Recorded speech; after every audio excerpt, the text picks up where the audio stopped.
Hi everybody, this is Boogess Reviews, and today I'm going to be doing a review on the brand new Neca Walmart exclusive Ultimate Blood-Soaked Art the Clown figure. So before we take a look at Art the Clown, let's go ahead and take a look at all of the numerous accessories he comes with. He comes with so many awesome accessories. So first up, he comes with a set of open hands. Up next, he comes with this blood-soaked doll. And I feel like the blood should be a little bit heavier on this, because it was getting soaked when Art was sawing the guy's head off. So it's a pretty cool accessory, and it's cool that they put some blood paint on it, but I feel like there should have been more blood paint on it. Up next, he comes with this brain accessory, and this is incredibly detailed. You get a bunch of sculpt and washes to it. I think I have a couple other brain accessories, but I think this is the first one that actually includes the brain stem. That is just incredibly detailed. Up next, he comes with an alternate right hand for holding the human jack-o'-lantern and the human jack-o'-lantern head, which I believe that was the pizza store owner from the first film. And man, this has such awesome detailing on it. And I like how he can actually hold it, because if you see, there's kind of a groove back here where he cut open his head, and you can actually just put his thumb in here. I think you're meant to put the other fingers in there, but the best way I've got is to just stick his thumb in there. And it's kind of a weighted accessory, so I'm surprised he can hold it so well. But taking a closer look at this, man, this is just so gruesome and detailed. I love all the sculpt detail to this. Surprisingly, all of the blood paint is actually printed on there. All of the variation is printed on, and that looks really nice. My only complaint is I'm pretty sure there were flames in the eyes and the nose right here. I feel like you can see a little bit sculpted on there. But other than that, that just looks really good. And even the neck down here is detailed really nicely, and you get a bunch of different tones painted on there. So yeah, that is a very sick accessory. Up next, he comes with another alternate right hand and this scalpel. And I'm pretty sure that this hand is meant to hold this scalpel. Once you get it wedged in there, he can actually hold that very nicely. It's such a tiny and thin accessory that I wasn't sure that he was going to be able to hold it, but he actually can. Up next, he comes with alternate trigger finger hands for holding the gun and the drill here. And of course, both of them have bloody paint on them, and that looks really awesome. One thing that I love about Art is it's kind of like an unspoken thing that slashers don't use firearms, but Art does. And I think that's really cool. I'm really glad that they included this with Art. I feel like there could have been a little bit more blood paint on that, but I think it's still cool that they did paint a little bit of blood on there. Up next, he comes with his regular accessory holding hands. Up next, he comes with his trash bag, and it's actually made out of like real trash bag material, and I think that's really awesome. It is incredibly thin though. We got another one with Kevin Eastman from the Turtles movie, and it feels like it has like cotton in it, something to make it bulk up. But the only thing this has is just a thin piece of circular cardboard in the bottom. So yeah, I'm definitely going to open this up and put all of his accessories down in it, that way I don't lose them. I was able to get one of the trash bag ties in his hand here. He's actually got a pretty tight grip on it, so if I could have got that other one in there, you could actually get it to look like he's slinging it over his shoulder. I did put all of the accessories I've shown off so far in this, so I think that's pretty awesome. Up next, he comes with this ice pick and this smaller knife. This almost looks like one of those cheese knives you get with a cheese platter, but I love the bloody paint detail on it. That looks really awesome. All of the blood is printed on there, and that looks very awesome. These are really thin accessories though, so if you put any of the larger accessories in his hand, they're going to slip right out. Like this ice pick is going to slip right out of his hand. So I'm probably not going to be displaying him with these smaller accessories. Up next, he comes with this, I think it's a machete. And man, I love the paint detail on this. The whole thing is cast in gunmetal, and the handle's painted brown. You get a dry brushing of silver, and on top of that silver, you get blood paint. So yeah, that looks really awesome. The way they did the dry brushing on that really makes it look worn. I love the attention to detail on that. Up next, he comes with a larger and smaller butcher knife. And just like with the machete that I just showed off, it's cast in gunmetal and has the silver dry brushing and then the blood paint over top of that. That looks very sick. Up next, he comes with a hammer and a kitchen knife. And this is where the accessories start to get bigger and stretch his right hand out.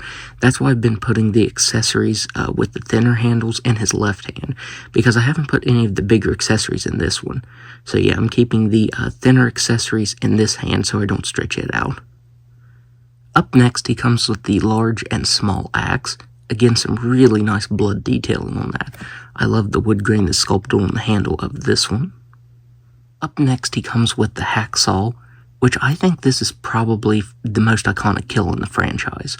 I think that is what everyone thinks of when they think of Terrifier. I do think it should have had some more blood paint to it, but it's still a really cool accessory nonetheless. It's got some really awesome texturing, and just like with the other weapons, it's cast in gunmetal and has a dry brushing of silver over top of the whole thing. So that gives it some nice variation on top of having the blood paint over it. Up next, he comes with probably my favorite accessory from this figure. He comes with the Cat O' Tails. The difference with this one is he put these bladed items on the end to make it even more deadly. So you can see that he has 2 scissors, 2 scalpels, and I'm not sure what this is, and it's covered in blood. And man, that looks really, really awesome. I think this is definitely the way I'm going to display him. He just looks really awesome with that. Up next, you get his standard faceplate, and I have to say, Neca knocked it out of the park with the likeness. This looks just like David Howard Thornton as Art the Clown. Man, it just really looks like him. They did an awesome job at sculpting and printing all of the details on there. You get some blood splatter there. That looks really awesome. Up next, you get this open mouth face. And man, this looks really, really awesome. Just all of the details that they printed on, like his rotten teeth, the variation on the tongue there. That looks very awesome. He doesn't have a whole lot of blood on him, though. I definitely wish this faceplate had way more blood on it. I will say Neca really captured how expressive David Howard Thornton is in the role. Like, he is silent, but he's very expressive with his mannerisms and the faces that he makes.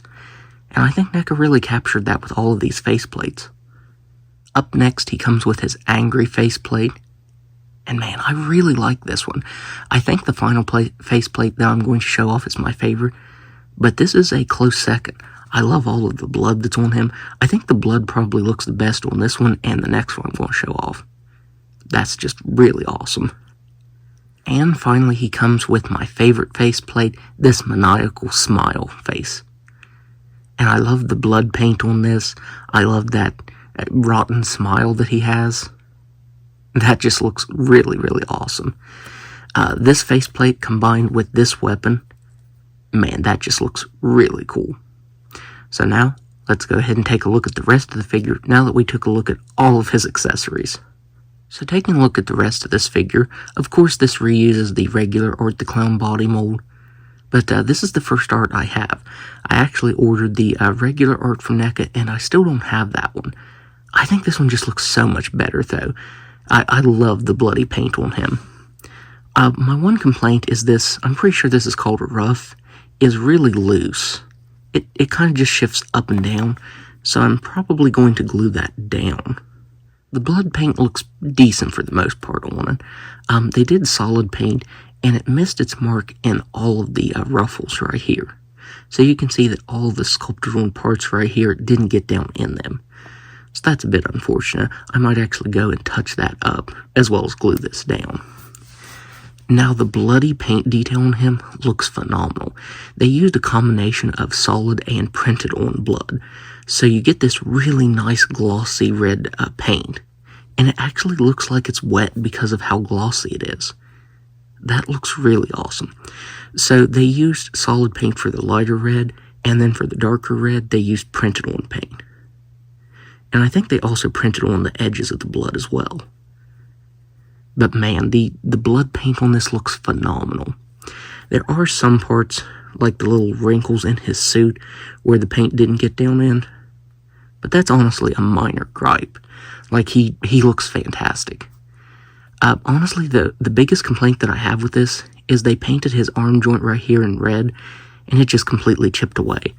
So that looks like an eyesore, honestly. The blood paint looks phenomenal on this, and then you get to this completely clean part because all of the paint chipped away on that. I mean, he's cast in white, so that would look good if this was the regular art.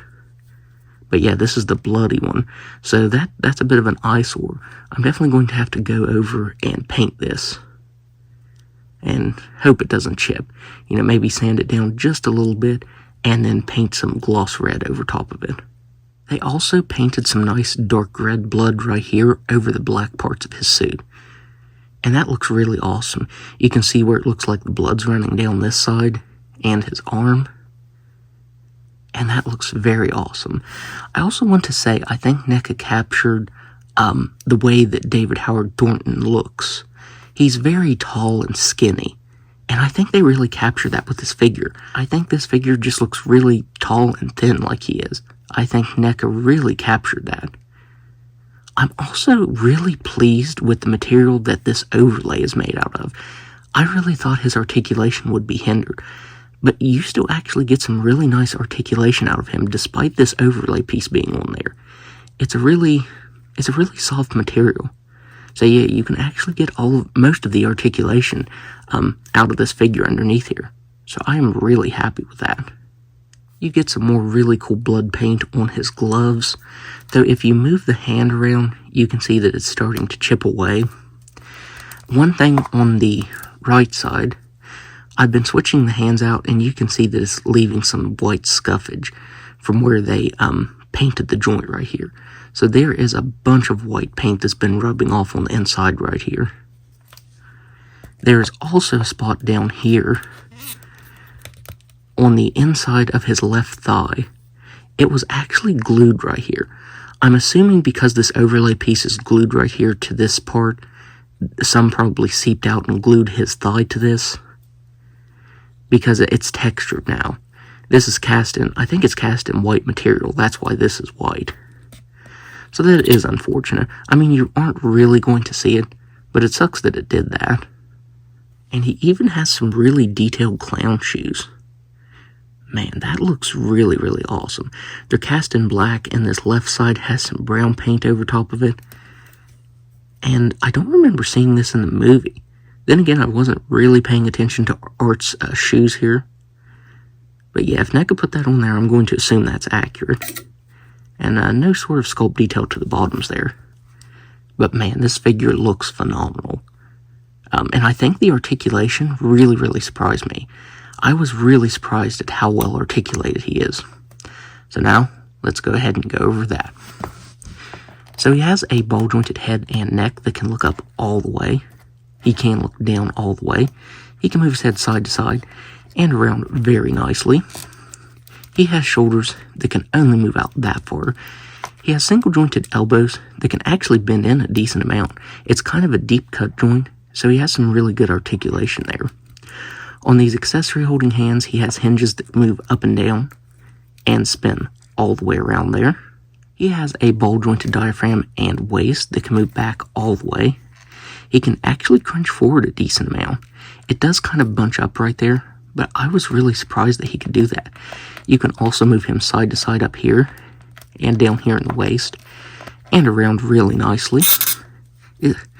His hips, they make an awful noise. But man, he can do a complete split, even though that's a horrible noise. You can actually get him kicking up very, very far. I was really surprised at that. Oh man, that's still a terrible noise. Oh, his face fell off. That's nice. He can kick back very, very far.